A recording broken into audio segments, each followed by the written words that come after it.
بلکہ ایک ایسی سلطنت کی بنیاد رکھی جس کا نام سن کر دشمن کے دل دہل جاتے ہیں۔ یہ داستان ہے عثمان غازی کی، ایک خانہ بدوش سردار سے ایک عظیم حکمران بننے کی۔ کیسے ایک چھوٹے قبیلے نے پوری دنیا میں اپنی طاقت اور انصاف کے سکہ بٹھایا۔ یہ سب جاننے کے لیے دیکھیے آج کی خاص ویڈیو سنہری حکایات پر۔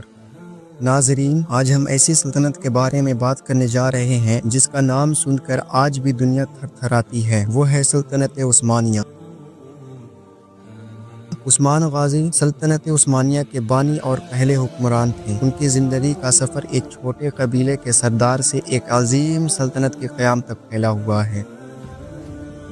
عثمان غازی نہ صرف ایک بہادر جنگجو تھے بلکہ ایک منصف مزاج اور عادل حکمران بھی تھے، جنہوں نے اپنے کردار، ایمانی طاقت اور حکمت عملی سے تاریخ میں ایک لازوال مقام حاصل کیا۔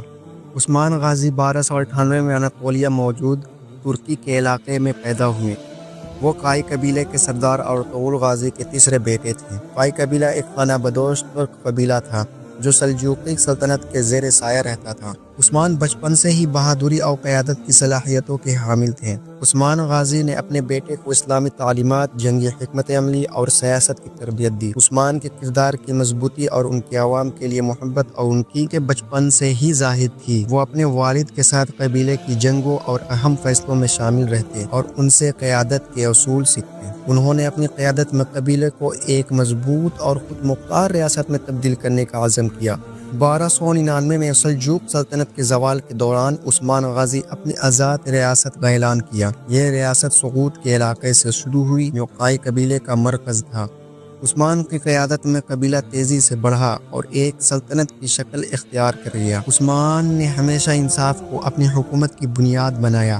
وہ عوام کی مسائل خود سنتے اور ان کے حل کے لیے عملی اقدامات کرتے۔ ان کی سلطنت میں مساوات، ایمانداری اور اسلامی تعلیمات کو فروغ دیا گیا، جس کی وجہ سے عوام نے ان سے بہت بے حد محبت کی۔ عثمان غازی کی قیادت میں کئی اہم جنگیں لڑی گئیں جنہوں نے سلطنت کے بنیادوں کو مضبوط کیا۔ ان کی سب سے مشہور جنگ پولوجہ حصار قلعہ کی فتح ہے۔ عثمان غازی نے بازنطینی سلطنت کے اہم قلعے کو پولوجہ حصار پر حملہ کیا۔ یہ قلعہ نہ صرف ایک اسٹریٹجک مقام پر تھا بلکہ بازنطینی طاقت کا اہم مرکز بھی تھا۔ عثمان نے اپنی بہادری اور حکمت عملی سے قلعے کو فتح کر لیا۔ اس فتح نے نہ صرف عثمان کی ریاست کو وسعت دی بلکہ ان کے دشمنوں میں خوف پیدا کر دیا۔ عثمان نے اپنی زندگی میں کئی دیگر قلعے اور علاقے فتح کیے جن میں یعنی شہر اور کئی بازنطینی علاقے شامل ہیں۔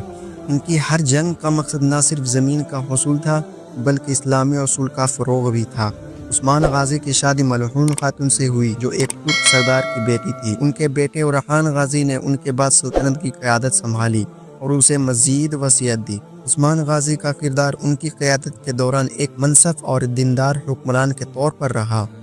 وہ ہمیشہ اپنے لوگوں کے درمیان رہتے اور ان کے مسائل کو ذاتی طور پر حل کرتے۔ ان کا عدل اور انصاف ان کی شخصیت کے سب سے نمایاں خصوصیت ہیں۔ عثمان نے کبھی کسی کے ساتھ ظلم نہیں کیا اور ہمیشہ کمزوروں کا ساتھ دیا۔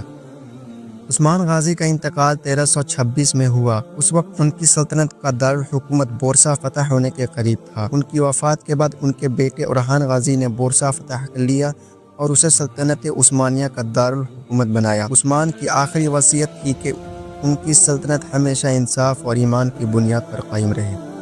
عثمان غازی کے قائم کردار سلطنت 600 سال تک قائم رہی اور 3 براعظموں پر پھیلی۔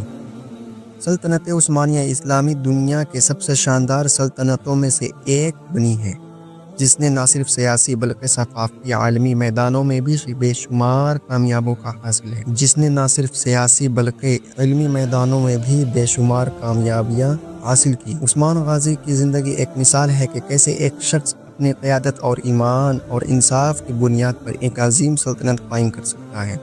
ان کی کہانی ہمیں سکھاتی ہے کہ مشکلات کے باوجود اگر عزم اور مقصد مضبوط ہو تو کوئی بھی منزل حاصل کی جا سکتی ہے۔